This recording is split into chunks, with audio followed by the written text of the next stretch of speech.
Olá pessoal, tudo bem? Estou num ambiente aqui um pouco diferente do habitual.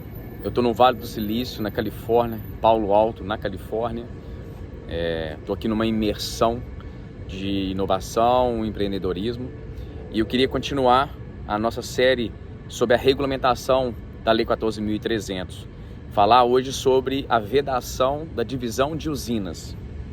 Primeiro, quero que vocês dão um joinha aqui, siga a nossa página, tá? Ative o sininho para que vocês fiquem sabendo dos próximos vídeos que a gente vai lançar sobre a regulamentação da 14.300. Então, o tema de hoje é sobre vedação da divisão de usinas. Nós sabemos que a 482 já tinha uma vedação da divisão de usinas para quando você tenta fazer o enquadramento ou desenquadrar uma usina, por exemplo, de mini geração para microgeração. Ou seja, eu tenho, por exemplo, uma usina de 150 kW e aí eu faço uma divisão de duas de 75 em áreas contíguas, terrenos até não muito próximos, mas áreas contíguas, ou loteamento de usina solar, em que eu faço esse desenquadramento da mini geração para micro geração distribuída. Então a gente já sabia dessa vedação, né? Já é uma vedação muito comum na Lei 14.300, só que com a regulamentação proposta pela ANEEL da 14.300, né? Essa vedação que estava na 482 também veio para 14.300.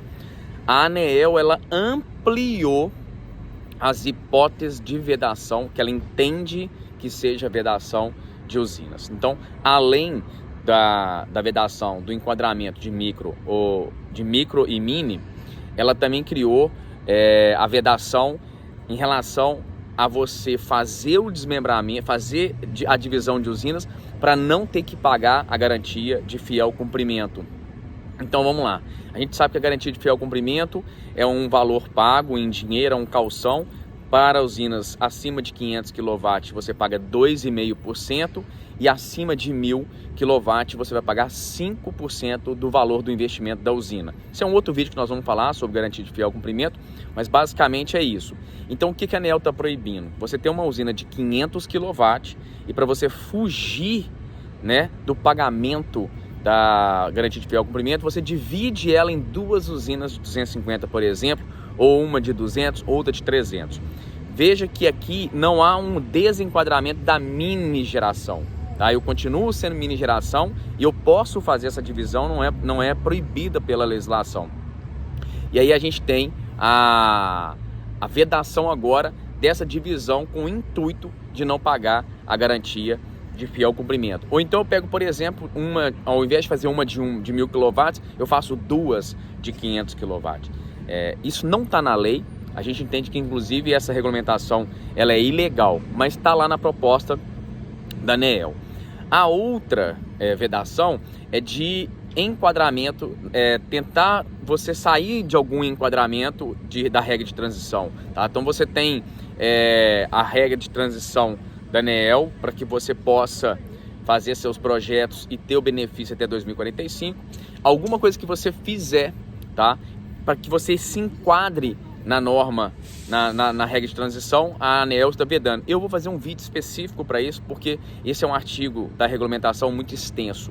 Mas aonde eu quero chegar com a questão da vedação de divisão é a quarta hipótese, que para mim é a mais perigosa de todos, aonde a ANEEL diz o seguinte: qualquer tentativa que leve um empreendimento a usufruir de condições mais favoráveis vai ser considerado como vedação de divisão de usina. Então, se eu fizer qualquer arranjo no meu projeto, tá, de divisão de usinas, seja no meu business uma forma importante de fazer essa divisão, mas que a ANEEL entenda que eu fiz aquela divisão para eu me beneficiar de alguma norma da lei que traga benefício, ela vai proibir essa divisão. Vou dar um exemplo que é claro.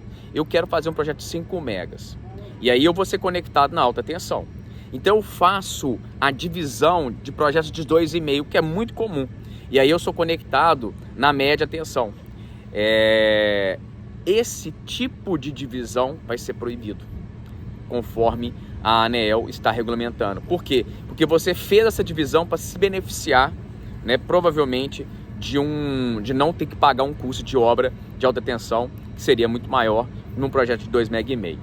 Então esses são os 4 casos que a ANEEL está trazendo como proibitivos da subdivisão.